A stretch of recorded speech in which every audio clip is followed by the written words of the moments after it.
సమయం రాదు, పోయిన కాలం రాదు, పోయిన జీవితము రాదు, పోయిన వయసు రానే రాదు. Every minute precious, every minute precious.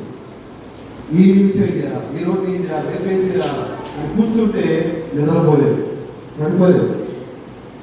నీ మరణ రోజు గుర్తుకొస్తుంది. మరణ గుర్తుకు రావడం చాలా మందికి ఏముంటుంది, అది శకునం అంటారు, లేకపోతే అది పోవడం అంటారు. నో, నేనంటాను నీ మరణ నువ్వు రోజు జ్ఞాపకం చేసుకుంటే నువ్వు నీ సమయాన్ని విలువగా, చాలా విలువైనదిగా జీవిస్తావు, చాలా విలువైనది జీవిస్తావు, చాలా ప్రతి సమయాన్ని ఆస్వాదిస్తావు. నేను నా మరణ రోజు కానీ 10 సార్లు ఆలోచిస్తాను. ఈరోజు లాస్ట్ డే ఉన్నా, ఈరోజే నేను లాస్ట్ డే లేదు. సో నేనేం చేయాలి అమ్ముతా. కానీ అప్పుడు నిద్రపోతుంది కాదు. ఏం చేయాలి, సమాజానికి ఏం చేయాలి, నా పరంగా ఏం చేయాలి, దేవుడు నాకు ఇచ్చిన తాగత, నాకు ఇచ్చిన గుణాలు, నాకు ఇచ్చిన విలువ, నాకు ఇచ్చిన తెలివితేటలు, నాకు ఇచ్చినటువంటి జ్ఞానం ఏం చేయాలి, ఎలా పంచాలి, ఎలా ఎలా ఎలా ఎలా తప్పికొంటూ ప్రణాళికలు వేస్తావు, వివరిస్తావు.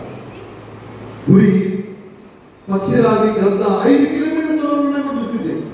వేటాడేటప్పుడు ఎన్ని కిలోమీటర్లు, 5 కిలోమీటర్ల దూరమైన గుడి అంత భయంకరంగా. ఇంకొకటి, ఈ పక్షిరాజు గ్రంథ సచ్చిగా వాడిని చూడవు. అంటే మన జీవితంలో కూడా గతాన్ని చూడకూడదు, చచ్చిపోయి